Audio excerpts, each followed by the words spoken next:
mo, MJ, very clear na sinabi niya, I take full responsibility for this. At natutuwa ako dahil consistent yung sinasabi niya sa mga kapulisan at militar. Ang hindi ko lang maintindihan, bakit hanggang ngayon hindi nila maintindihan na ang bawat pangulo may kanya-kanyang programa. May kanya-kanyang paraan kung paano gampanan ang mga programang yon. Dito lamang, panay, kung babalikan natin kasi, yung DDS, 2016 narrative yan. At yung pagpunta ni dating kalihim Laila de Lima sa Davao was essentially para sa kampanyang naratibo. So, hindi ko maintindihan bakit yung kampanyang 2016 ay patuloy na nabibigkas sa halls of Congress, no? Tama yung sinabi niya, kung ako'y nagkamali, di kasuhan niyo ako. Hanggang ngayon naman, wala tayong nakikitang kaso. Kasi yung kasong ganyan na fina-file mo sa dating Pangulo, na ginawa niyang one of the key programs ng kanyang administration, ay kailangan niya hindi lang preponderance of evidence but beyond reasonable doubt na talagang programa niya na patayin yung mga dyan sa war on illegal drugs, no? Nakita rin natin noong kanyang pananalita na clearly ang pinoprotektahan niya yung mga biktima. Sa tingin ko merong fundamental na philosophical difference kasi yung isang senador was aghast, nagulat, na shock na ang ibig mong sabihin ang pinoprotektahan mo ay yung mga ang talagang kinakuan mo, ang dinidiin mo yung kriminal. Kriminal na nga, di ba? Kriminal na. Kung nahuli mo sa akto, kung nakakita ka ng drug den at talagang labas ang pagtitinda, anong gagawin mo? It's before your eyes. A crime is being committed. So, ako'y natutuwa. Sa tingin ko, lahat na nanood ay natuwa. Na-miss natin ang Duterte manner of communicating. Makita mo, kahit sa halls ng Senado, nagpalakpakan. Natuwa rin ako dun sa presser kasi nakita mo yung darling siya ng media. Hindi naman siya ay isang leader na hindi mahilig sa PR, at throughout his term parati niyang binabatikos ang ilang member ng media. Pero despite of that, wala siyang pinakulong, wala siyang pinaalsan na kung ano-ano, at respeto niya yung role ng media. So makikita mo yung endearment sa media sa pagtatanong, sa mga lokohan nila. Nakita ko nga, ikaw doon, si MJ yata ang nagmo-monitor na napakaganda yung banter with media. Hindi siya yung after 6 years na parati niya sinasabi, bakit ba mali ang inyong inuulat. Pero yung press conference na yon, nakita mo na naging endearing ang Pangulong Duterte sa lahat ng, whether mamamayan ka, media ka, at nakita natin na yung mga kasundaluhan, lalo na yung mga dati na naging chief of police, parati niyang sinasabi, ang barometro ko kung anong ginawa ko sa Davao, yun ang ginawa ko sa bansa. Kung nagkamali ako, inaako ko ang pagkakamali. At ang sa akin, MJ, ang very telling doon, yung sinabi na hindi ka naman nag-mayor, hindi ka naging prosecutor, hindi ka naging presidente, hindi mo na sinolbahan ang problema sa komunidad. Yun telling, kasi ang malalim ang hugot nun. Ma'am, anong take away nyo doon sa pag-ako niya sa sole responsibility sa drug war? Siyempre, umakto ang pulis base sa mandato ng Chief Executive at doon sa hearing malinaw na sinabi niya, inaako niya ang buong responsibilidad. Napakalalim din doon, ma'am, considering na PNP ang binabanatan sa issue na yan. Oo, MJ, alam mo, pag leader ka kasi, lahat na nangyari sa iyong administrasyon, you should be responsible for that. I think yan yung mantle at heaviness of being a leader, especially in our country, no? Ang Pangulo, very leader-centric tayo. Hindi nasusulbahan ang problema kung hindi ang leader mismong pumupunta doon at talagang yung makikita mo yung political will niya sa pagtuturong gawin nyo ang trabaho nyo. Malalim yun kasi inako rin naman niya na meron na mga naging problema, hindi perpekto ang kanyang administrasyon. And for that matter, walang administrasyon na perpekto, whether dito sa bansa natin o sa ibang bayan, no? Merong kang nung nag-test na umattend siya doon, nag-testify siya sa committee, meron na siyang hindsight. Hindsight 2020, very clear ang vision. So, sa tingin ko, naging frank siya. Sa tingin ko, yun talagang pag-leader ka, you really have to take hold of it. Whether ang nagkamali ay yung mga tauhan dun sa ibaba, basta sa kanya, very clear, dun kalaban kita kung kriminal ka. Ayoko may mamamatay, ayoko may masusugatan, di ba parati niyang ulit ng ulit ng pagsabi, not in my watch. Which means, tumino kayo. Ngayon, kung nagkaroon ng problema sa operation, ako, saludo ako dahil inako niya. Pero hindi mo naman masasabi na inutusan niya yung foot soldier na patayin mo. Ang sinabi lang niya, kung maglaban, diba? Self-defense na yun eh. And really, in an operation, marami nangyayari. Wala namang lahat ng operation ay successful. Parating may problema yan. Kasi it's a police operation. So, kailangan natin tandaan yon. And yet, challenge niya ang Senado. Kung sa tingin nyo ako'y nagkamali, pailan nyo ako ng kaso. Nakita naman natin yung mga parents, yung pare, no?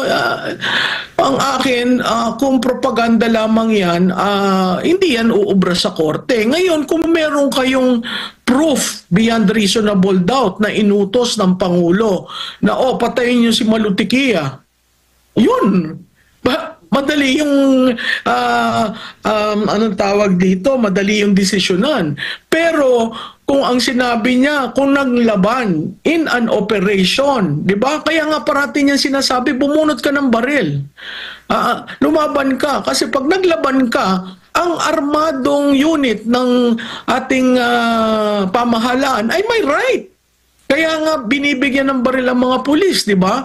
Yun nga lang, pag may umabuso, kailangan managot rin. Yung nang abuso, hindi yung commander-in-chief. Kasi sa operation, wala naman doon ang Pangulo eh. So makikita natin, among the president, kung babalikan natin ang tanaw lahat ng mga presidente post EDSA, makikita mo, meron namang mga operations na hindi naging maayos. Pero sinong Pangulo ang nagsabing, I take full responsibility? Siya lamang. Kaya doon sinasaluduhan ko si Presidente Duterte. Ma'am, bago si Partner Admar, yung mga tinuran ni Senator Ontiveros kay PRRD, una-una, ikukumpara natin, abogado, piskal, si dating Pangulong Digong, mayor, nagpresidente, nag-congressman, nag-vice mayor, yung sa mga banat niya, ma'am, hinggil sa war on drugs, anong tingin mo, ma'am? Nagiging mabuti bang halimbawa itong si Risa Hontiveros sa mga nagnanais na maging senador come 2025 elections? Well, alam mo, mali kasi ang approach ni Kaayo eh, no? Bakit ko masabing mali? Unang-una, very emotional.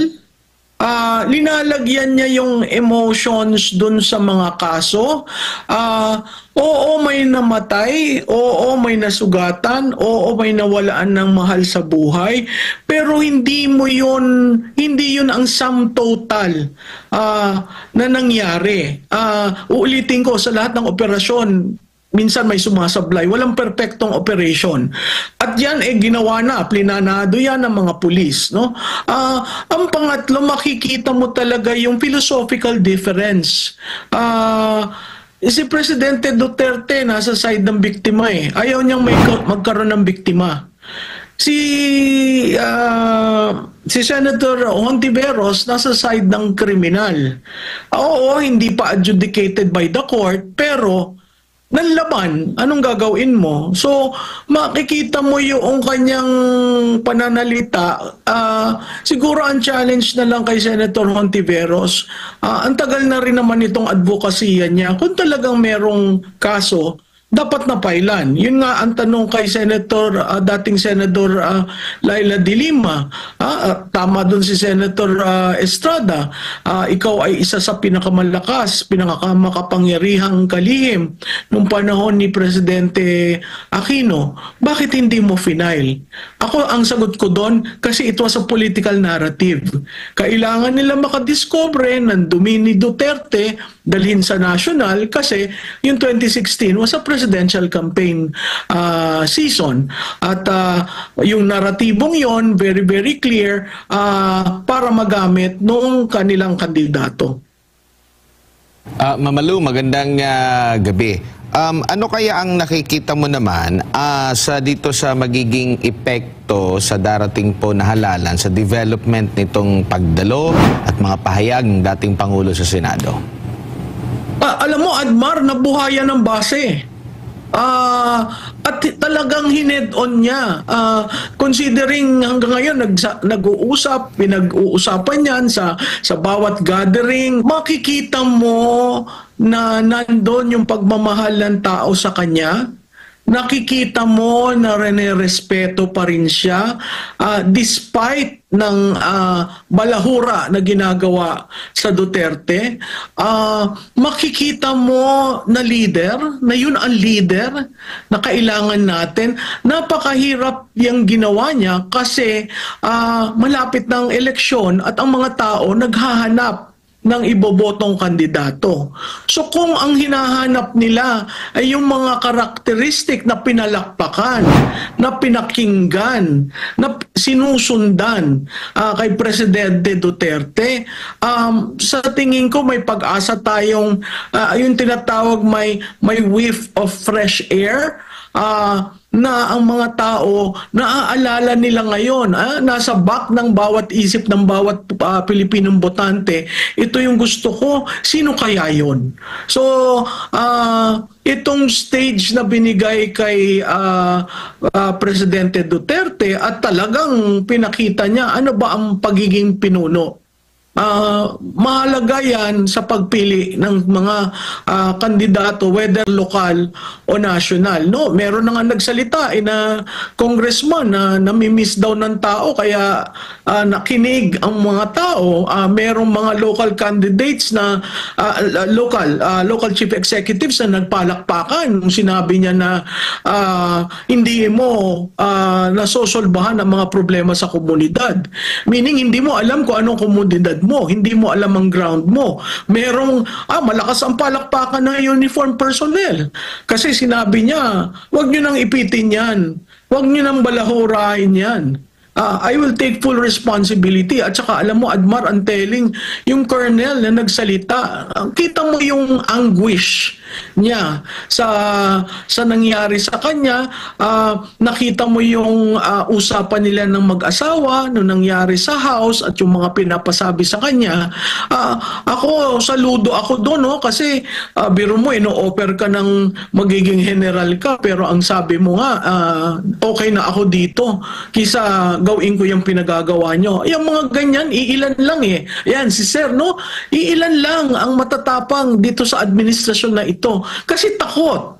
Kasi napakita ng administrasyon na ito, hindi ka susunod, kakasuhan kita. Hindi ka susunod, hahanapin kita.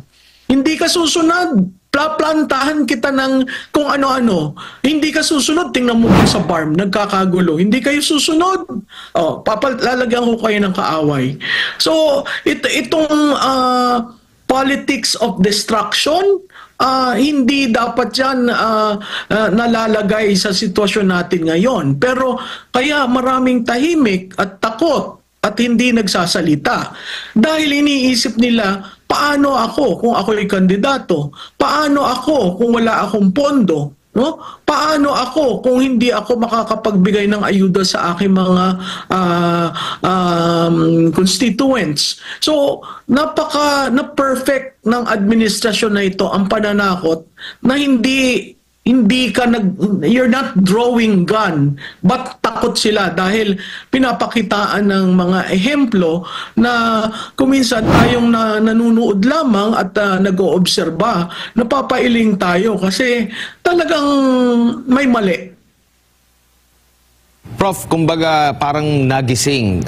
May tuturing mo bang silent majority ito mga supporter ng dating Pangulo at medyo maingay lang talaga yung mga kritiko? At nung nagsalita na ang Pangulo at meron ng kumuha sa kanya, kasi kung matatandaan natin during mga maisog rally, limitado ang nagiging pag-spread noong mismong information, no? Yung kanya mga sinasalita.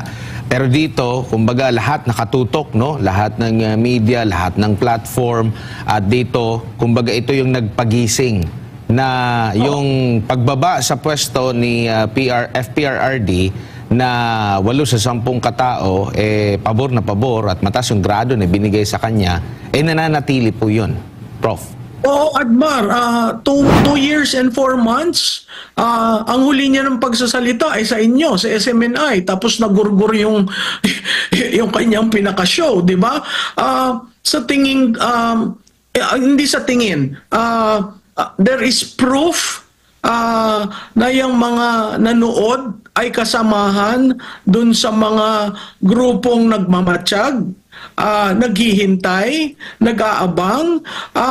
Ang critical doon sa tingin ko sa show nyo, sinabi ko na maraming galit sa mga nangyayari at maraming galit, maraming yung silent majority na could potentially be a protest vote. So itong pagharap ni dating Pangulong Duterte, yun yung naging mitya na muli pasalamatan nila yung dating Pangulo. Oo nga, no, bakit ba hindi natin ginagawa ito? So, yung immediate reaction kasi niyan, kung titingnan mo, na nahimik ako bago ako nag-analyze dun sa aking FB wall, no? Pinakinggan ko yung mga tao at meron kami mga ginawang pamamaraan para malaman, totoo ba yung anger? Potential bang magkaroon ng protest vote? Kasi kung titingnan mo, Admar, parehong Duterte, both sharing the same brand, yung anak na Vice Presidente at ang Pangulong Duterte, nagsalita. Diba? Nagsalita si VP Sara, matindi yung mga sinabi niya. After a while, nagsalita si Presidente Duterte sa isang gathering sa Senado. So dinala niya yung laban niya mismong sa Kongreso. Pero critical, namili siya kung saang chamber siya haharap. At to a certain degree, yung 9 to 10 hearings ng Quadcom, isang hearing lang sa Senado. Medyo naging malamya ang mga ginagawa nila sa House of Representatives. So, kung titingnan mo 'yon, at titingnan mo ang nangyayari, napakatahimik ng politika, hindi mo napupuna. Nagtataka nga ako, bakit, magno-November na, bakit walang ingay? Wala kang naririnig, kakaunti lang ang nagpapaskil, lalo na sa national candidates ng kanilang mga TARP. So, ang sense ko, na parehong nag-aaral, saan ba natin dadalhin itong kampanyang ito?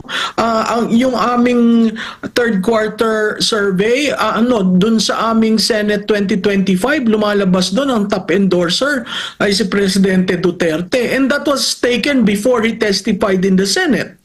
So, itong mga nasa administrasyon, oo, nasa inyo ang makinarya, nasa inyo ang pondo, pero tatandaan nyo,